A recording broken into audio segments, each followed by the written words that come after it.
In the spring of 2020, the Earth did not stop spinning.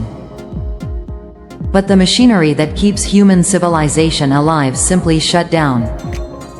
Imagine waking up and finding out the entire world has agreed to stop buying, selling, moving, and working.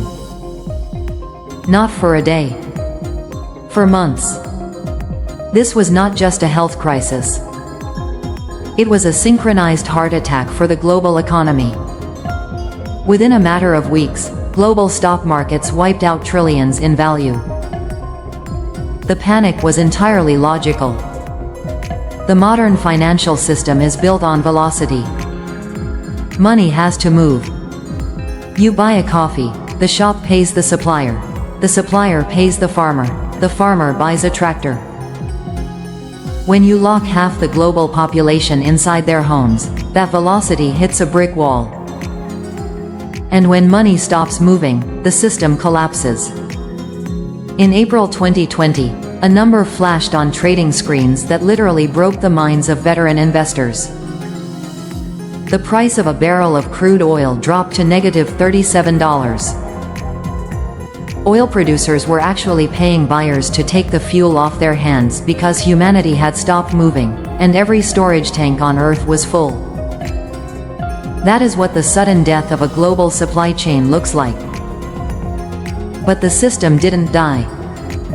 In fact, something deeply unnatural happened. Just months after the fastest market crash in recorded history, Wall Street began hitting all-time record highs. How does that happen?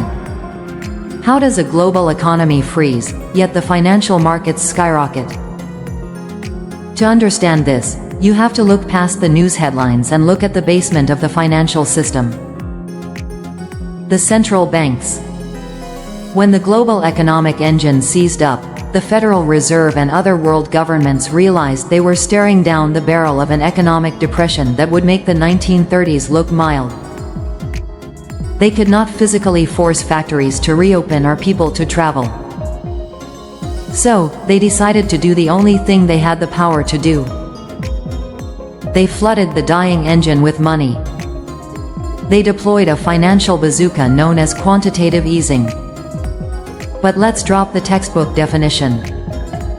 What this actually means is that a few unelected officials sat in a room, pressed a button on a keyboard, and digitally created trillions of dollars, euros, and yen entirely out of thin air. They didn't just print this money and put it in a vault. They used it to aggressively buy up government bonds, mortgage-backed securities, and for the first time in history, they even bought corporate debt. They essentially handed a massive, invisible credit card to the largest corporations on Earth, guaranteeing that they would not fail. In 2020 alone, the world's major central banks injected roughly $9 trillion into the financial system. 9 trillion. It is a number so large the human brain actually struggles to process it. To put it in perspective, if you spent $1 million every single day since the birth of Jesus Christ, you still wouldn't have spent even a fraction of what they printed. They printed $9 trillion. In just a few months. Some of this money went directly to citizens as stimulus checks. A financial painkiller to keep the patient sedated and quiet. But the vast majority of it flowed straight into the financial markets. And this created a deeply uncomfortable paradox. By late 2020, thousands of small businesses were permanently boarding up their windows. Breadlines were forming. Unemployment rates reached terrifying heights, and everyday people were struggling to pay rent.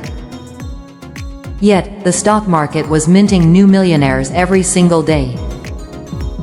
Wall Street was throwing a champagne party while Main Street was on life support. The stock market had completely detached from reality.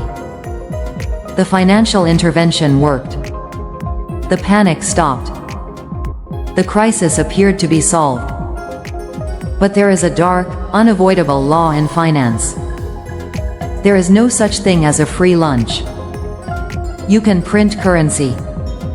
You can print numbers on a screen. You cannot print time. You cannot print labor. And you cannot print cargo ships. We had just pumped the global economy full of more cash than at any point in human history, while simultaneously producing fewer actual goods than we had in a decade. The problem with financial painkillers is that eventually, they wear off. As the world slowly began to unlock, people stepped out of their homes with pockets full of saved cash and government stimulus, ready to spend. But the shelves were empty. When you shut down a global supply chain, you don't just flip a switch to turn it back on. The system is too fragile. A microchip manufactured in Taiwan is shipped to Germany to be put into a car that is sold in America. If the port in Taiwan is closed for 2 weeks, the entire chain fractures. This triggered the most severe supply chain disruptions of the modern era. Ships were anchored off the coast of California for weeks. Shipping a single container from Asia to Europe suddenly cost 10 times what it did a year prior. And this is where the uncomfortable math of the pandemic finally surfaced. Remember the $9 trillion printed by the central banks? That money didn't disappear. It flowed through the economy and violently collided with the crippled supply chain. The result was an old ghost the modern world thought it had killed: inflation. We were told it would be temporary. The experts went on television and used the word transitory. They were wrong. Inflation is not just prices going up. It is the invisible destruction of your purchasing power. It is a quiet tax on everyone who holds fiat currency. If you had $10,000 in a bank account, no one broke into your house and stole $2,000 of it. But over the next few years, the system diluted the value of your money so precisely that you could buy 20% less food, fuel, and shelter with it. But while the middle class felt the squeeze, the people at the top experienced something entirely different. Because the central banks had pushed interest rates to near zero during the crisis, money was essentially free for the wealthy and large institutions. They borrowed billions and bought up real estate, stocks, and hard assets. When inflation hit, the value of those assets exploded. This created what economists call a K-shaped recovery. The graph looks exactly like the letter. The top line goes up. The wealthy saw their net worth skyrocket. The bottom line goes down. The working class watched their wages get eaten alive by the rising cost of living. The pandemic accelerated the greatest wealth transfer in modern human history. Small businesses, forced to close during lockdowns, went bankrupt. Massive megacorporations, allowed to stay open, absorbed their market share. The rich got richer, not because they worked harder, but because they owned the assets that the printed money flowed into. To fight this raging inflation, governments suddenly panicked. They slammed on the brakes, raising interest rates at the fastest pace in decades. Suddenly, the era of free money was over. Mortgages doubled. Credit card debt became a trap. The threat of an economic recession began looming over the very system they just tried to save. We are now living in the aftermath of the grandest economic experiment ever conducted. The global virus disrupted our health, yes. But the cure disrupted the foundation of our money. It rewired global trade, broke the illusion of cheap goods, and permanently shifted the financial power dynamic.